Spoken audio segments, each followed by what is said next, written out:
Hello everyone, मेरा नाम बिरजेश मौर्य है और आपका स्वागत है टॉपिक एंड ट्रिक चैनल पे। हमने कंपनी लॉ स्टार्ट कर रखा था। कंपनी लॉ में हम 15 एंड 16 चैप्टर कंप्लीट कर चुके थे। आज स्टार्ट करेंगे लेसन 17, जिसमें appointment and remuneration of key manager personnel. ठीक है।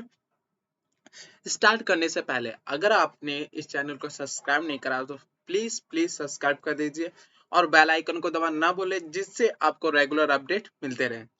चलिए स्टार्ट करते हैं। अपॉइंटमेंट एंड रेम्युनरेशन ऑफ की मैनेजरियल पर्सन। ठीक है। आप पहले बात करते हैं की मैनेजरियल पर्सन होता है। सिंपल लैंग्वेज में एक की मैनेजरियल पर्सन जो होता है, ठीक है, वो मैनेजमेंट का कंट्रोल संभालने के लिए अपॉइंट करा जाता है। ठीक है। किसके लिए? मैनेजमेंट का कंट्रोल संभालने के लिए, कि आखिर क्या चीज हमें क्या एग्जीक्यूट करनी है, पॉलिसी कैसी बनानी है, मैनेजमेंट कौन सा सही होगा, ये सब काम करना एक की मैनेजर पर्सन का काम होता है। ठीक है। और ये लीडरशिप की तरह भी वर्क करते हैं, एक की मैनेजर पर्सन। सो अब बात करते हैं according to company act. According to company act,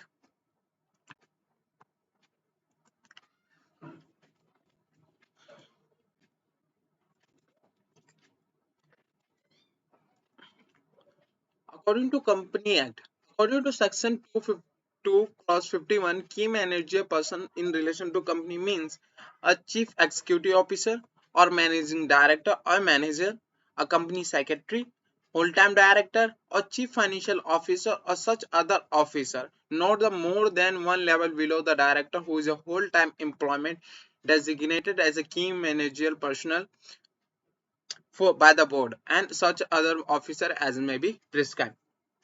इसमें यही बताया गया है कि की मेजर पर्सन कौन कौन हो सकता है, किसे किससे बोल सकते हैं। पहला, एक chief executive officer, manager director, ठीक है, कंपनी सेक्रेटरी हो गया, whole time director, chief financial officer और कोई भी ऐसा ऑफिसर, ठीक है, जो बोर्ड ऑफ डायरेक्टर की तुरंत एक नीचे, वन लेवल बिलो, ठीक है, यहाँ बोर्ड ऑफ डायरेक्टर है, उसके एक नीचे कोई भी एक ऐसा एम्प्लॉयमेंट जो होल टाइम एम्प्लॉयमेंट हो, ठीक है, उसे हम की मैनेजर पर्सन की तरह अपॉइंट कर सकते हैं। फिर ऐसा कोई पर्सन जो बोर्ड जो कंपनी के द्वारा बताएगा हो कि उसे हम की मैनेजर पर्सन की जगह अपॉइंट कर सकते हैं। इसमें बताया गया सेक्शन 2 क्लॉज 51 में की मैनेजर पर्सन। अब बात करते हैं अपॉइंटमेंट की। अपॉइंटमेंट की इसमें चैप्टर में दो ही चीज बताई गई है, अपॉइंटमेंट एंड रेम्युनरेशन, कि अपॉइंटमेंट कैसे कराया जाएगा और रेम्युनरेशन कितना दिया जाएगा की मैनेजर पर्सन को। ठीक है। तो अब बात करते हैं appointment.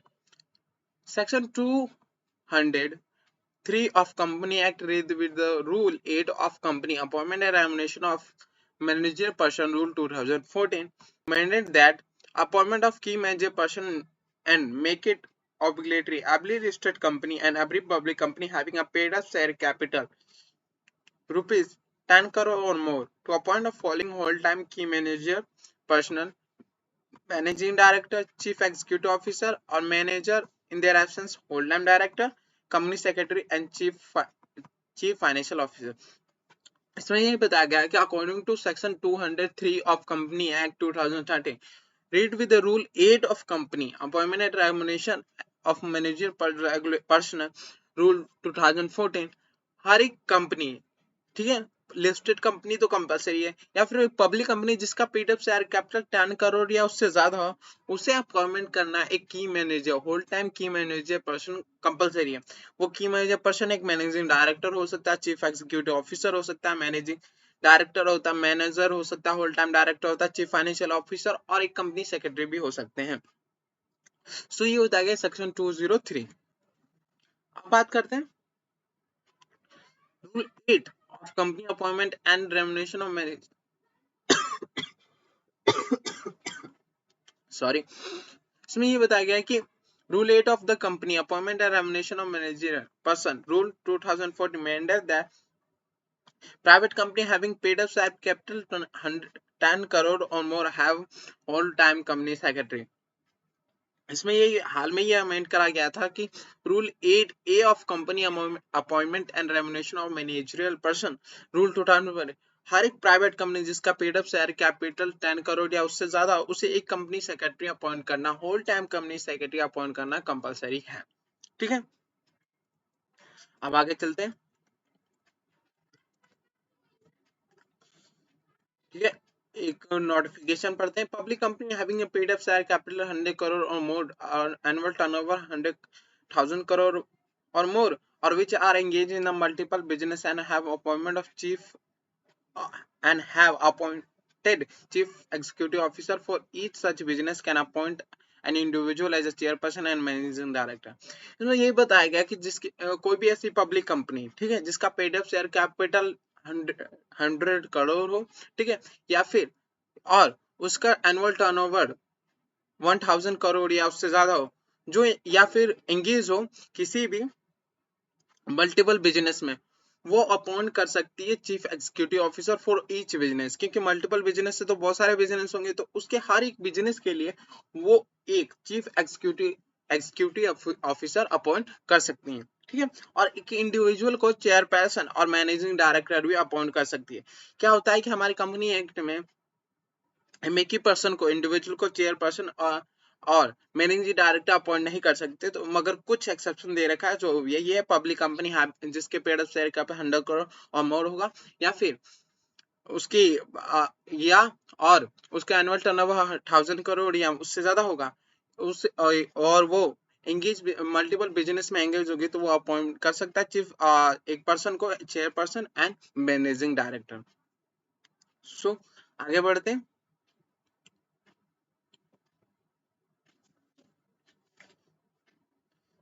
If the office of whole-time key manager person is vacant, the resulting vacancy shall be filled up by the board at the meeting of the board within a period of 6 months from the date of such vacancy।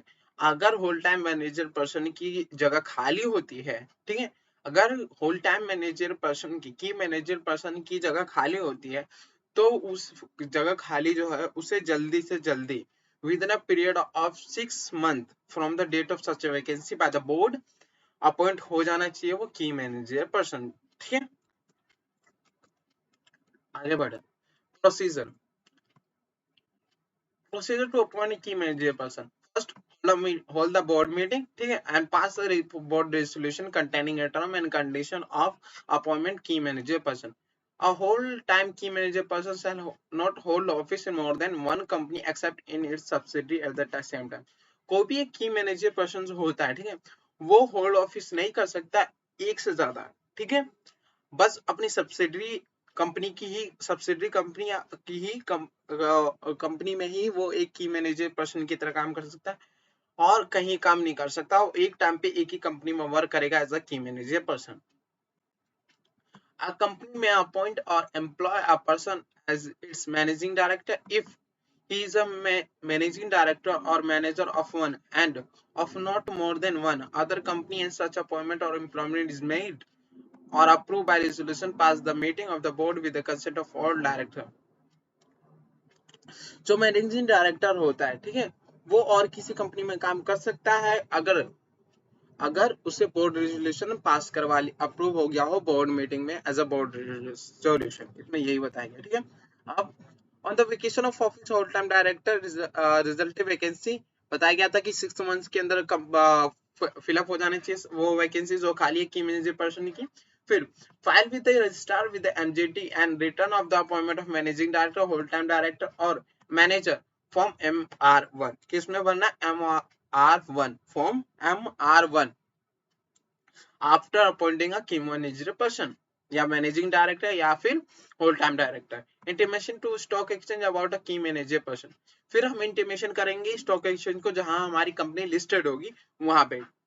फिर file a DIR within a 13 days along with the fee prescribed in the company registration of office and fee rules 2000। फिर हम DIR 12 फाइलेंगे within a 13 days along with the prescribed fee, ठीक है। अब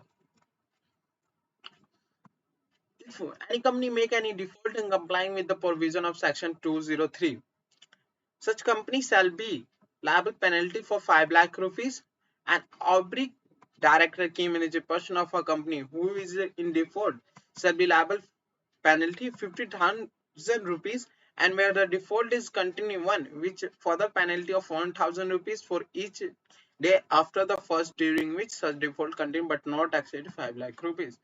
So यही बताया गया company provision को complying करने में 203, सो कंपनी को लायबल होगी पेनल्टी के लिए 5 लाख रुपीस। अगर कोई भी डायरेक्टर, की मैनेजर पर्सन और कंपनी ऑफ अ कंपनी अगर डिफॉल्ट करता है तो उससे पेनल्टी होगी 15,000 रुपीज। अगर वही गलती दोबारा करता है, ठीक है, या फिर वो चलती रहती है गलती, तो जब तक चलती रहती है उसे 1,000 रुपीज पर डे भरना पड़ेगा, जो 5 लाख रुपीज तक जा सकती है। ठीक है। अब appointment of managing director, whole time director और मैनेजर। हमने की मैनेजर पर्सन की बात कर ली जो सेक्शन 203 में अपॉइंट करा जाता है। अब बात करते हैं appointment of manager director, whole time director और मैनेजर की। According to section 196 of the company Act provides that no company shall appoint or employ at the same time a managing director and manager। ठीक है, इन्होंने ये बताया कि section 196 of company act कोई भी कंपनी एक अपॉइंट नहीं कर सकती है, एक या फिर कोई भी पर्सन एम्प्लॉय नहीं हो सकता सेम टाइम मैनेजिंग डायरेक्टर भी और मैनेजर भी। ठीक है। For the company shall not appoint or reappoint any person as its managing director, whole-time director, or manager for term exceeding 5 years at the time, and no reappointment shall be made earlier than 1 year before the expiry of term। और कोई भी company, ठीक है, कोई भी company वो appoint नहीं कर सकती या फिर रीअपॉइंट नहीं कर सकती किसी भी मैनेजिंग डायरेक्टर को, होल टाइम डायरेक्टर को for the term exceeding 5 year के लिए। कितना? 5 ईयर के लिए। और कोई भी रीअपॉइंटमेंट नहीं हो सकता, जो no reappointment shall be made earlier than 1 year before the expiry. और कोई भी रीअपॉइंटमेंट नहीं होगा जब तक उसका एक्सपायरी नहीं हो जाता वन ईयर। ठीक है, क्या 1 ईयर? क्या पता चला एक साल खत्म होने से पहले, हमारे जब अभी टर्म खत्म ही नहीं हुआ उससे पहले हमने उसे अपॉइंट कर लिया, ऐसा नहीं होगा। एक ईयर खत्म होने से पहले ही अपॉइंट करना होगा। आगे, no company shall appoint or continue the employment of one person as a managing director, whole-time director or manager who is below the age of 21 or attain the age of 75। कोई भी person, क्या कोई भी person appoint नहीं हो सकता as a managing director, whole time director या फिर मैनेजर जिसके जो 21 ईयर से बिलो हो, एज उसकी बिलो, या फिर 75 ईयर से 75 ईयर से ज्यादा हो, अनडिस्चार्ज इंस्टॉलमेंट हो या फिर एडजस्ट एज इंस्टॉलमेंट हो, time suspended payment to his creditor or make any time made a composition of with them, or has any time any convicted by the court of an offense and sentences for a period of 6 months, या फिर वो 21 साल से छोटा हो या फिर 75 साल से बड़ा हो, ठीक है, तब उसे अपॉइंट नहीं कर सकते। फिर अनडिस्चार्ज इंस्टॉलमेंट हो या फिर एज इंस्टॉलमेंट हो, सस्पेंडेड करा हो गया हो पेमेंट हो इस अपने क्रेडिटर को करने में, ठीक है, या फिर कोर्ट द्वारा कभी भी ऑफेंस कराओ या फिर कोई भी कन्विक्टेड कोई भी ऑफेंस कराओ और जो उसकी इम्प्रिजमेंट मोर देन 6 मंथ की हो, उसे हम अपॉइंट नहीं कर सकते as a managing director, whole time director और मैनेजर। ठीक है। Where appointment of person who is attained the age of 75 may be appointed by the passing a special resolution in which case explanatory statement next to the notice for such motion shall indicate the justification of appointing such a person। अगर किसी भी director का 75 year से ज्यादा हो गया तो उसे अपॉइंट करा जा सकता है as a managing whole time director और manager by passing a special resolution. ठीक है। When no such a resolution is passed, but vote cast in favor of mention exceed the votes, if any cast against the motion of the central government satisfy on application made by the board that such appointment is most beneficial to company, the appointment of person who is it, और अगर समझ लो special resolution pass नहीं हुआ, ठीक है, मगर जो vote है, ठीक है, वो फेवर में ज्यादा है अगेंस्ट के, ठीक है, किसके अगेंस्ट के ज्यादा है, और अगर बोर्ड ने, अगर गवर्नमेंट को लगता है, ठीक है, बोर्ड जो है वो एप्लीकेशन करता है गवर्नमेंट को कि हमारी कंपनी के लिए बेनिफिशियल पर्सन है जिसके एज हो गई है 75 ईयर से ज्यादा हो गई है, तो उसे अपॉइंट करा जा सकता है as a managing director, whole time director और manager. Condition to fulfill for the appointment of managing or whole-time director or manager without the approval of central government appointment as a per schedule 5th of the company act। No person shall be liable appointment as a managing director, whole-time director or manager of a company unless satisfy following condition. किसी को भी हम कोई भी person eligible नहीं होगा appointment के लिए as a managing director, whole time director और डायरेक्टर और मैनेजर जब तक वो फॉलोइंग कंडीशन सेटिस्फाई नहीं करता. पहला, the person has not been sanctioned to imprisonment for any period exceeding 1000 rupees or fine exceeding 1000 rupees. ठीक है, कोई पर्सन जो इम्प्रिजमेंट ना लगा हो उस पर आज तक और कोई भी पेनल्टी उसमें ना लगी हो 1000 रुपीज तक. ठीक है, not been detained from any period under the conservation of foreign exchange management act.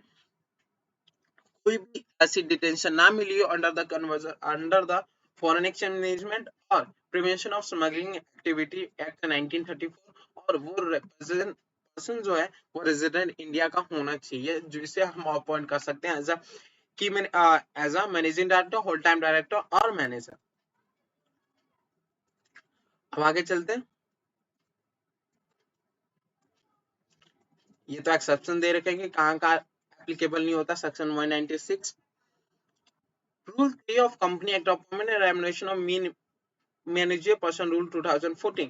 A company may shall file a return of appointment of managing director, whole time director or manager within a 16 days of the appointment that is registered in the form MR1 along with the fee as may be specified. Appointment of with the approval of central government.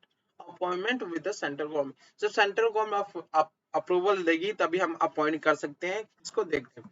In case of the provision of part 1 of schedule 5 of Company Act 2013 are not fulfilled by the company. जो हमने ऊपर पढ़े थे schedule 5 में जो देखे कि person resident होना चाहिए. ठीक है, फिर वो कोई भी कन्विक्टेड नहीं होना चाहिए, कोई भी ऑफेंस नहीं कर रखा, वो अगर फुलफिल नहीं करता है, ठीक है, कंडीशन जो दे रखे फुलफिल नहीं करता है, so application seeking approval to the appointment of managing director, whole time director shall be made to the central government e form MR2 shall be comply by CSP.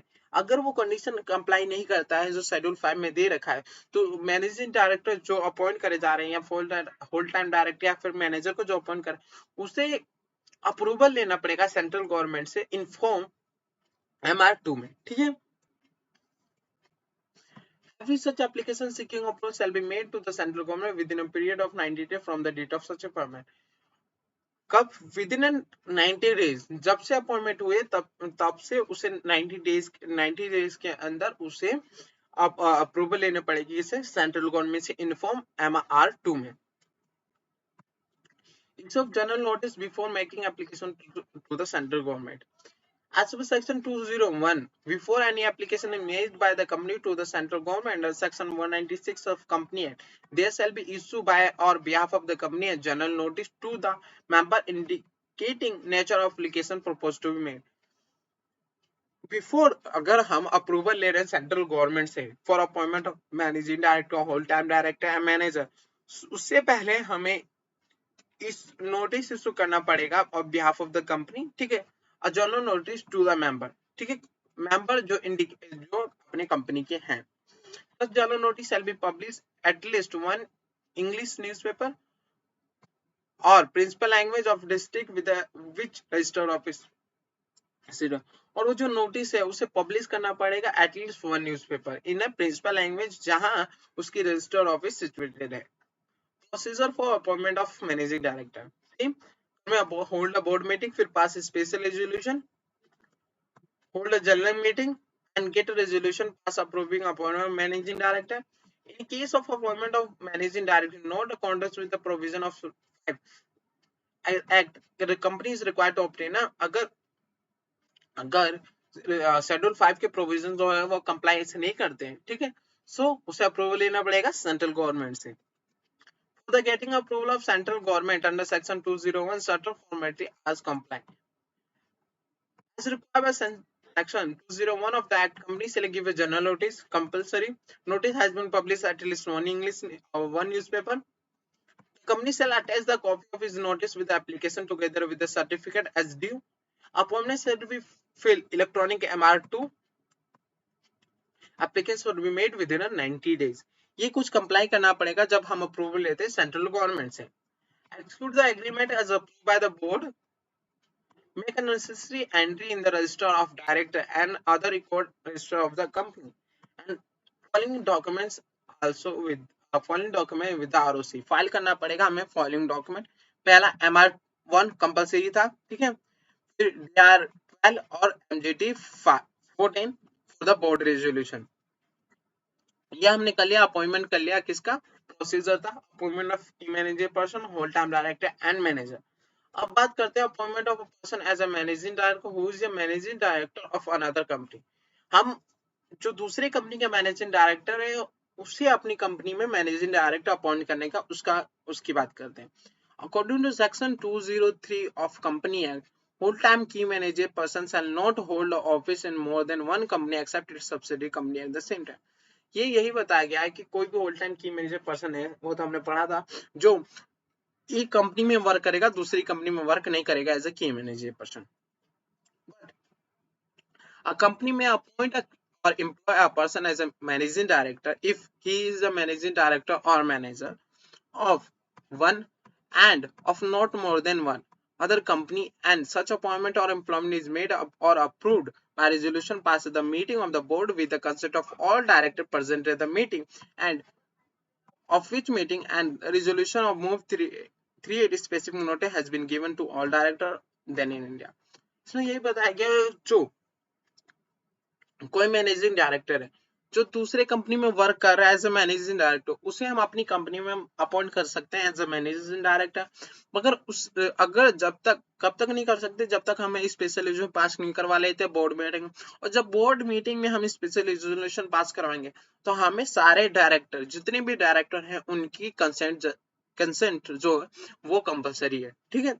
अगर कंसेंट नहीं है पूरे director की तो हम अपॉइंट नहीं कर सकते एज अ मैनेजिंग डायरेक्टर जो दूसरे कंपनी में मैनेजिंग डायरेक्टर की तरह वर्क कर रहा है। बात करते हैं officer who is in default. Officer who is in default नाम से ही पता चल रहा है कोई भी ऑफिसर जो डिफॉल्ट कर रहा है, ठीक है। अब बात करते हैं कंपनी एक्ट के according. First officer, section 2 clause 59। एक minute.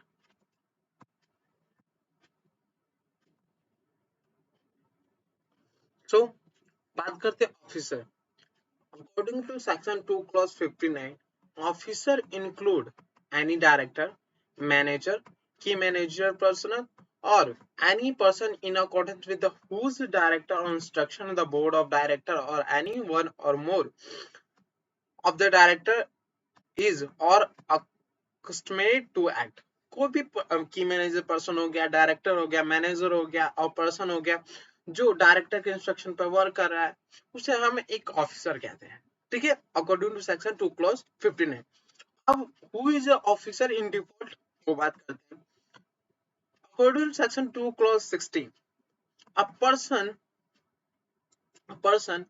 as per section 2 clause, officer who is in default for the purpose of any provision in this act which enacted that an officer of a company who is in default shall be liable to penalty or punishment by way of imprisonment, fine or otherwise means the following officer of the company namely। Officer who is in default का मतलब वही होता है कोई भी ऐसी officer जो जिसपे पेनल्टी लगाओ या फिर इम्प्रिजमेंट का पनिशमेंट लगा उसे हम ऑफिसर इन डिफॉल्ट कहते हैं। अब कौन कौन से ऑफिसर हु इज डिफॉल्ट में आ सकते हैं, ठीक है। होल टाइम डायरेक्टर, की मैनेजर पर्सन, ठीक है। अगर कोई भी की मैनेजर पर्सन नहीं है तो सच डायरेक्टर और direct as specified by the board, any person who is under the immediate authority of the board or key manager person who is charged with the responsibility including maintenance, filling, distribution or account of record, authority activity, participate in knowing permit or knowing force is to take activity, stay prevent, or any person in accordance with the whose advice, direction or instruction the board of director of a company, every director in respect of contravention of any provision of the act who is aware of such contravention by virtue of receipt by him of any proceeding of the board of participation in a such proceeding without objecting the same, in respect of issue of transfer of any shares of a company, the transfer agent, registrar and the merchant banker to issue a transfer। ये लोग officer है जो अगर गलती करते हैं, ठीक है, या इन पर पनिशमेंट लगता है, इम्प्रिजमेंट का कोई इम्प्रिजमेंट होता है, तो ये officer who is in default under section 2/16 में आते हैं। अब आगे बढ़ते हैं। Company secretary appoint role and responsibility की बात करेंगे। Company secretary role is for responsibility, ठीक है, according to clause C of subsection 1 section 2 of company act 1980, a company secretary means a person who is a member of institute of company secretary of India. According to section 2 clause 1 subclause C of company secretary act 1980, a company secretary means a person who is a member of institute of company. कोई भी एक person, ठीक है, कोई भी company secretary तभी कोई भी पर्सन कंपनी सेक्रेटरी तभी माना जाएगा जब तक वो ICSI का मेंबर ना हो, नहीं तो उसे कंपनी सेक्रेटरी नहीं माना जाएगा।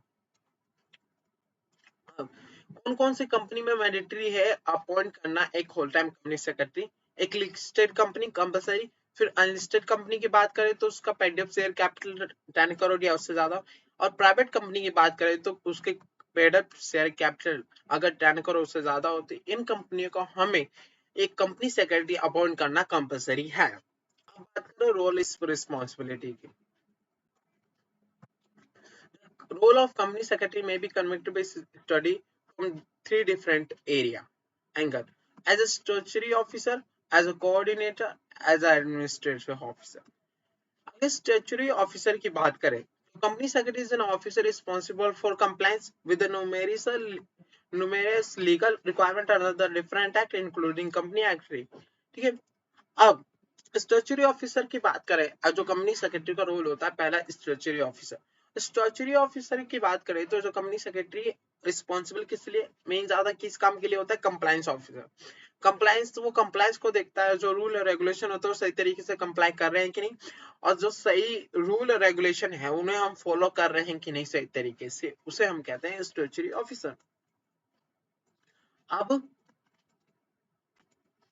कोऑर्डिनेटर, ठीक है, कोऑर्डिनेटर का मतलब यही होता है कि ये जो कोऑर्डिनेटर कंपनी सेक्रेटरी जो होते हैं वो कोऑर्डिनेटर का काम करते हैं बोर्ड मीटिंग में, और किसमें? जनरल मीटिंग में, और शेयर होल्डर की मीटिंग होती है तब वो कोऑर्डिनेटर की तरह वर्क करते हैं कंपनी सेक्रेटरी, ठीक है। Guidance and assistance to board.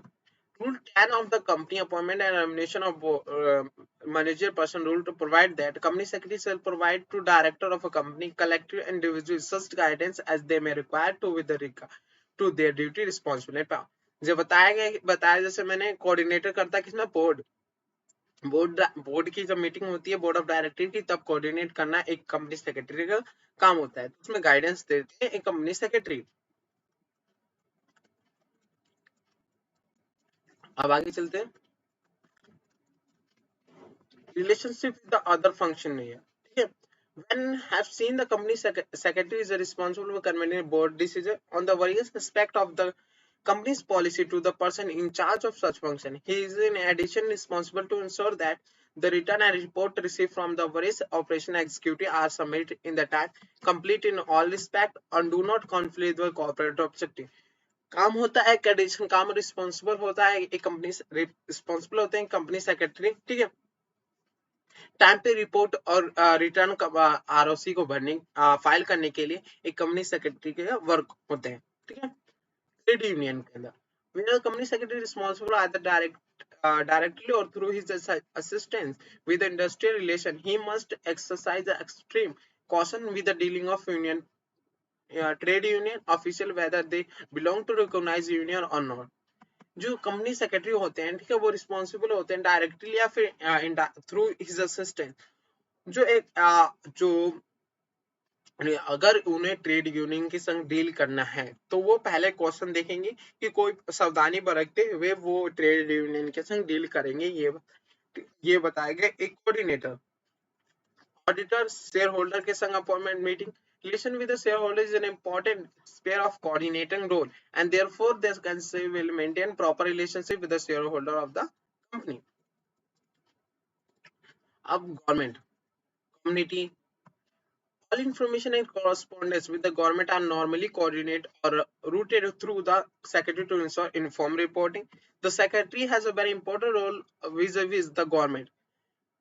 जो इंफॉर्मेशन होती है जो हमें गवर्नमेंट को देना है, तो एक कंपनी सेक्रेटरी कोऑर्डिनेटर का काम करता है गवर्नमेंट के संग भी, क्योंकि उन्हें इंफॉर्मेशन देता रहता है जो सेंट्रल गवर्नमेंट को जो जरूरी है। ठीक है, कम्युनिटी, जितने भी कम्युनिटी है हमारे पास, auditor appointment of auditor committee, CSR corporate social responsibility committee, nomination and remuneration committee, stakeholder relationship committee, इनमें सब का भी इन सब में भी कोऑर्डिनेशन का काम करता है कंपनी सेक्रेटरी। ठीक है, as a coordinator. Last is administrator. Principal duty of secretary as an administrator to ensure that the activity of a company are in conformity with the company policy. It is the role of administrator, the secretary, provide the very foundation on which the entire structure of company administration construct. The role of company secretary as an administrator can be subdivided into organization, financial, office and personal administrator. जो company secretary का work है, और company secretary का एक work है administrator की तरह, उसमें वो पॉलिसी बनाते हैं जिससे कंपनी सही तरीके से वर्क करे। काम होता है एक कंपनी सेक्रेटरी का जो एडमिनिस्ट्रेट करते हैं। अब एक जो एडमिनिस्ट्रेटर उसे 4 एरिया में सब डिवाइड करा गया। पहला ऑर्गेनाइजेशन एडमिनिस्ट्रेटर, दूसरा फाइनेंशियल, तीसरा ऑफिस एंड पर्सनल एडमिनिस्ट्रेटर। पहला पढ़ते हैं organisation. Secretary has the opportunity of looking at the entire organization. He has scope to advise the top management, including board of director, on need to develop good structure. जो company secretary को है, ठीक है, वो organisation अगर organisation को administrate कर रहे तो ऐसा स्ट्रक्चर बनाएंगे जिससे ऑर्गेनाइजेशन का ऑर्गेनाइजेशन डेवलप हो। ठीक है, क्या हो, डेवलप हो, वो एडवाइस करना है कंपनी सेक्रेटरी का काम है। दूसरा financial, since various monthly and periodic operation report and financial statement are routed off for consideration board through secretary, he should analytical study these statement।